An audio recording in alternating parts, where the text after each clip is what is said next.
Week 2 of the fantasy baseball season, and here's a few hitters I look to drop this week. The first guy, Julio Rodriguez of the Seattle Mariners. So Rodriguez, one of the better prospects in the Mariners system, surprisingly made the team in the offseason here. So far off to a slow start, 4 for 32, 3 runs scored, an RBI, 2 stolen bases, a 125 batting average, and a 200 on base percentage. So obviously, I know it's only 32 at bats, but Rodriguez, he is playing every day pretty much for the Seattle Mariners team.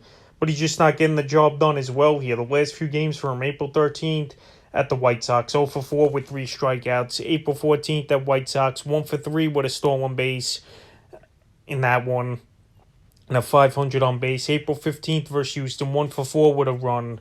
April 16th versus Houston, 0 for 3 with 3 strikeouts. And April 17th versus Houston, 1 for 4 with a run and a rib. So I know it's growing pains. I know it's only his first 32 at-bats here for Julio Rodriguez, but he's more of a stolen base type of guy anyway, more than a power hitter coming into the season, even though I know he's one of the top prospects in this Mariners system. So right now, if there's better options on the waiver wire, I would go out there and get him. Rodriguez, he definitely could break out, and I know it's only a week and a half here, but right now, a lot of strikeouts with 16 and 32 at-bats, and that's not a good sign. A guy in half his at-bats has struck out half the time and not even putting the ball in play, because obviously that's a recipe for disaster. So right now, Rodriguez, he's been dropped in 3% of fantasy leagues, and if you don't want to wait and see if he could break out a little bit, this would be a time to drop him this week here in week 2. The next hitter I would look to drop this week here, Josh Lowe of the Tampa Bay Rays. A lot of expectations coming in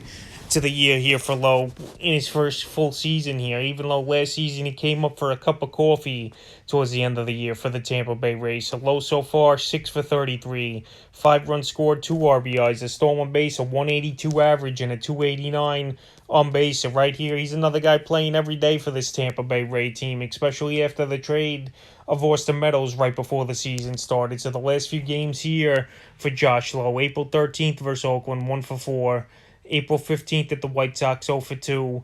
April 16th at the White Sox, 0 for 1. April 17th at the White Sox, 1 for 5 with a run.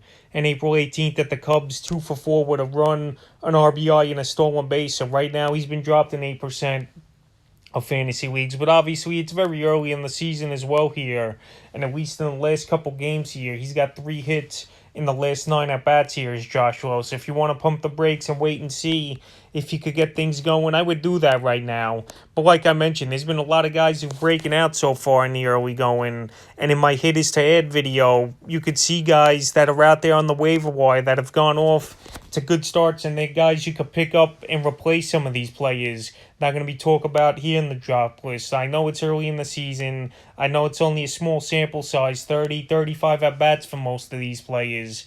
But right here, you always want to get off to a good start early in the season, that if you do struggle in the middle or late of the season, at least you got some wins under your belt, and you're up there in the standings. So right now, Josh Lowe, he's definitely a player I would look to drop this week here with better options, definitely on the waiver wire this week. The next hitter I would look to drop this week is Bobby Dalbec of the Boston Red Sox. A Dalbec last season, pretty solid season, low batting average with only a 240, but he did hit 25 home runs, 78 RBIs, and 50 runs scored. But so far this season, he's done nothing pretty much. 5 for 30, 4 runs scored, a homer and RBI, a 167 average, and a 242 on base. And he's a player that's been dropped in 4% of fantasy leagues. Dalbec, he's the classic guy that I think is going to strike out a lot, but show power as well, but not drive in that many of runs. So far, last few games here for Dalbec, April 12th at Detroit, 0 for 4.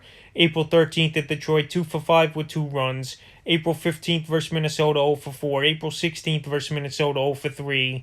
April 17th versus Minnesota, 1 for 4 with a run, and then he had the day off yesterday versus Minnesota. So right now, he's not getting the job done. I know he has some decent qualifications at first and third base with a little versatility here. But right now, like I mentioned, there's better hitters out there.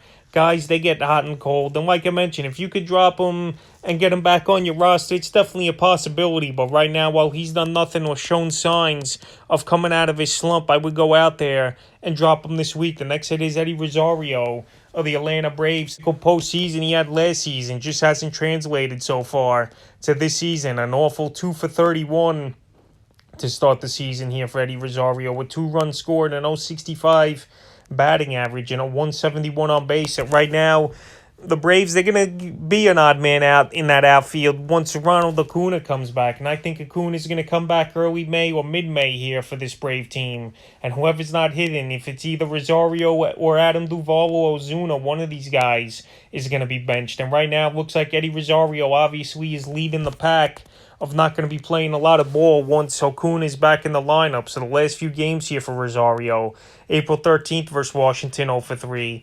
April 14th at San Diego, 0-3. April 16th at San Diego, 0-3. April 17th at San Diego, 0-3.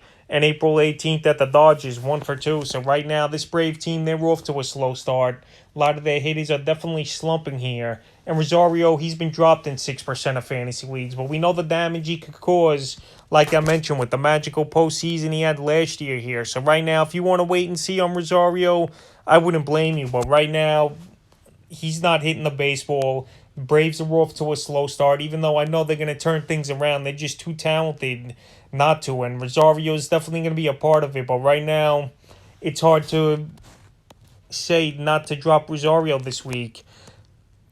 And the fifth and final hitter I've looked to drop this week, Stephen Kwan of the Cleveland Guardians. So Kwan, he got off to a white-hot start for this Guardian team.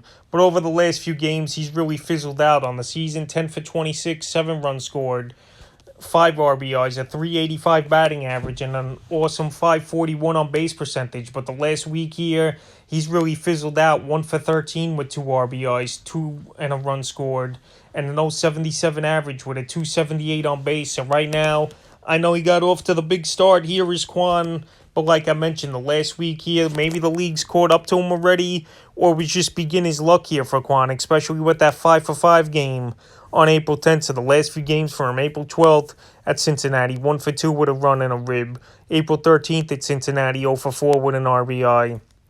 April 15th versus San Francisco, 0 for 3. And April 16th versus San Francisco, 0 for 4.